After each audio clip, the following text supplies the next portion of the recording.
Steve Jobs? The man who brought us Apple once said I would trade all of my technology for an afternoon with Socrates. Now that's something to think about.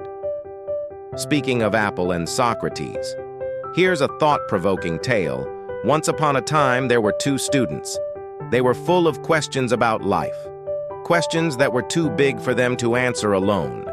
They decided to seek help from the wisest person they knew, Socrates. Good morning. Socrates, they said to him one day. Their eyes were wide with a hunger for knowledge. We want to understand what life really means. Could you help us figure it out?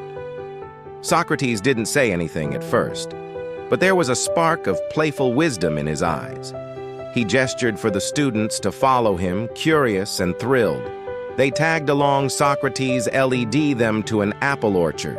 It was harvest time, and the trees were laden with ripe, juicy apples. Each of you walk along a row of apple trees, from this end of the orchard to the other. Pick one apple that you think is the biggest and the best. You are not allowed to walk back or make a second choice. Socrates ordered off. The students went. They all carefully made their choices as they crossed the apple orchard. When they reached the other side of the orchard, their teacher was already waiting. There. Did you all find an apple you're happy with? Socrates asked. The students looked at each other, but no one dared to answer. What's wrong? Children, are you satisfied with your choices? Socrates asked again. Teacher, please let me choose again. One student pleaded. When I first entered the apple orchard, I found a very large apple, but I wanted to find an even bigger and better one. When I reached the end of the orchard, I realized that the first apple I saw was indeed the biggest and the best.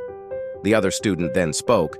My situation is just the opposite of his. I picked an apple that I thought was the biggest and the best shortly after I entered the orchard, but later I discovered many apples that were bigger and better than the one I had picked. Teacher, please let me choose again. Teacher, please let all of us choose again. The other student begged together. Socrates firmly shook his head. Children, there are no second chances, and life is just like that. You see, life, like our journey through the orchard, is fleeting one day. It will come to an end, and when it does, would you want to look back and see a trail clouded by greed and regret? Or would you rather look back on a journey filled with contentment, where you savored each moment, every sight, every apple you encountered? So as you walk down your own path, remember, don't let the desire for a bigger apple blind you to the beauty of the ones at your hand right now. Don't let regret for the apples unpicked sour the one you hold in the end. The true value of the journey isn't in the apples you sought after, but in the sweetness of the one you chose. Embrace it, savor it, and carry its sweetness in your heart as you continue on your path. This is Take the Peak Motivation. Thank you for watching.